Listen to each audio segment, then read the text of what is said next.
What up, players? It's WarbossTae up in this mug. Welcome to a video where I'm going to be unboxing this Dwarf Wild Warrior number 2. There's a bunch of Wild Warrior sculpts on the Cyborg range, but this is their number 2 model.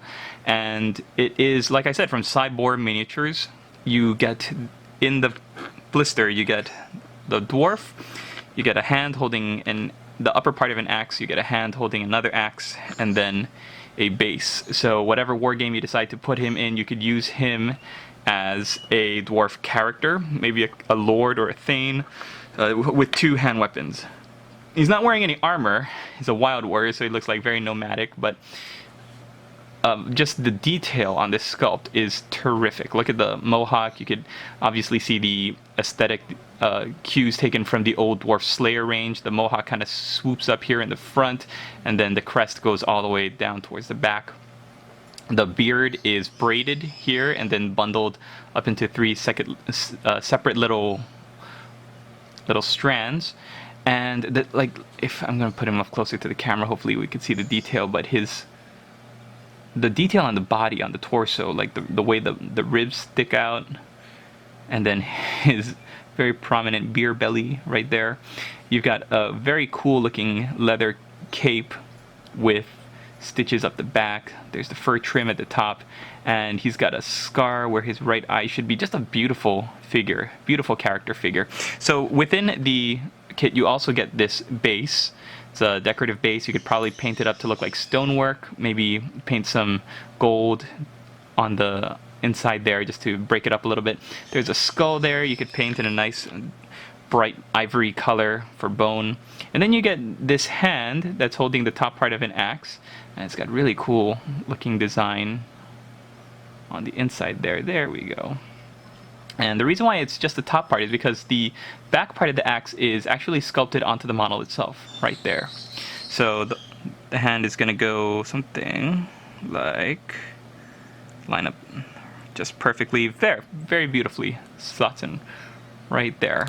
And then the other hand here is holding the axe. This is what the axe would look like all together. It's got that beautiful design on the inside, very Nordic looking, like most dwarfs. Most modeling companies take that Nordic design and, gosh, what do you call it? That kind of swooping, I have to look up my old design aesthetic. You see it in like barbarians and Norse and Nords. Gosh, I feel so ignorant right now. I don't know what that style of decoration is called. Probably, I'm sorry if one of you is like pulling over your car right now and just like screaming at the top of your lungs because you know it and I don't. But I love it. It's really cool. They've also got some runes stamped into the base where the axe head, there we go, meets the handle. Beautiful, beautiful. It's got that kind of textured grip. Very awesome. And so what I'm going to do is I'm going to put this model together and we'll see what it looks like when we get back. And there we have it, players. Here's the finished model, assembled and ready for priming. The limbs glued pretty easily, or I guess there was only 2 pieces to glue on. This wrist, which came on pretty easily. I always like to find multiple glue points. So for this one, it was obviously the wrist, and then the bottom edge of the axe, I made sure there was a little bit of super glue on there so that it would connect to the cape. That way it is a little bit more solid with 2 points of contact. The left arm here, I think I was able to get 2 points of contact as well. The bottom of the axe lines up right there under his hip. I think there's a little bit of fur trim there as well as the wrist. So it's a nice solid bond there. The feet, beautiful flat smooth edge to glue right onto the base, and the glue went into the detail in the base really nicely so that it creates a nice strong bond. And yeah, it's, like I said, what a terrific model. I mean, I'm gonna zoom out just a little bit so we can see it, but this is a very, very beautiful model to paint. I'm gonna have a lot of fun painting it. The textures look terrific.